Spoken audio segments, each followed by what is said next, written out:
you some tips for driving that I acquired while driving in my years of experience. I'm going to enter the highway. In this case, we have a yield sign, so you got to slow down and check for traffic and find the opportunity to get in the highway and match the speed of the highway as quickly as possible.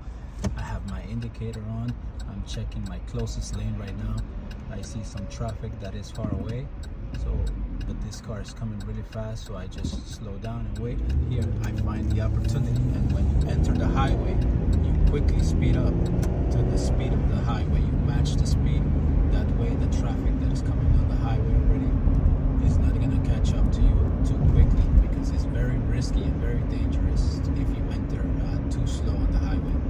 Once you have matched the speed, you're okay. You continue to drive, and that's how you enter the highways. Like in this case, you see this car is entering. He entered a little bit slow, so I reduced my speed to prevent any type of situation. It's defensive driving, so you gotta be watching. Even though I have the right of way, I noticed that he decided to enter at a slow speed, so I adjusted my speed accordingly. That way I avoid any type of situation. And the right lane of the highway is the safest lane in case you're not too experienced while driving on the highway. Here I'm watching another car, a truck, trying to enter. He didn't enter, so I'm good. And I'm always alert, checking if they decide to go in. I adjust my speed accordingly to avoid any type of situation. The right lane is the safest lane in case you're not too experienced. You have everything on the right lane. Basically, you have all the exits are mostly on the right side, so you don't have to change lanes too much if you're not too experienced. And it's a good way to start on the highway. Then you can experiment changing lanes.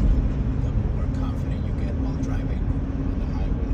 But a good way to start getting the experience is using the right lane. The middle lane, it's a lane in which you need to be a little bit more experienced. That way, because you have to maintain yourself in the center, checking both the lanes that you have on the sides. I'm going to change to the middle lane. In this case, I put my indicator on and check my rear view mirror, my side mirror, my blind spot, and then I change to the middle lane.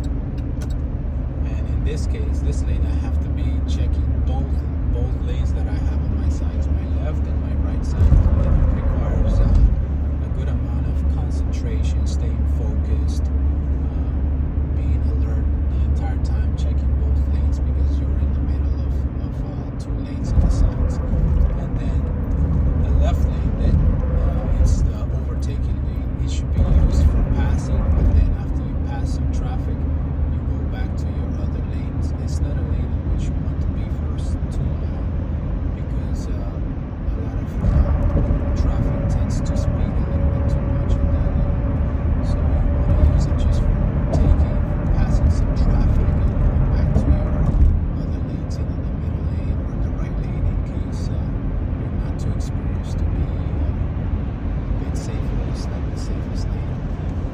I'm going to change back to the right lane, put my indicator, and check my right side mirror, my rear mirror, and my blind spot, and then I change lanes when I find the opportunity. And you want to maintain a good distance between the car that you have in front. For example, in this highway, the speed is 55 miles per hour, so you want to maintain one car distance for every 10 miles that you're driving on. So if it's 55, I want to maintain 5 car distance with the car that I have in front. That gives me plenty of reaction time, which is important in case the car in front needs to slow down suddenly for some reason, or maybe ends up stopping in any case, in any situation. You have plenty of time to slow down smoothly without any issue. So I advise about every 10 miles, one car distance is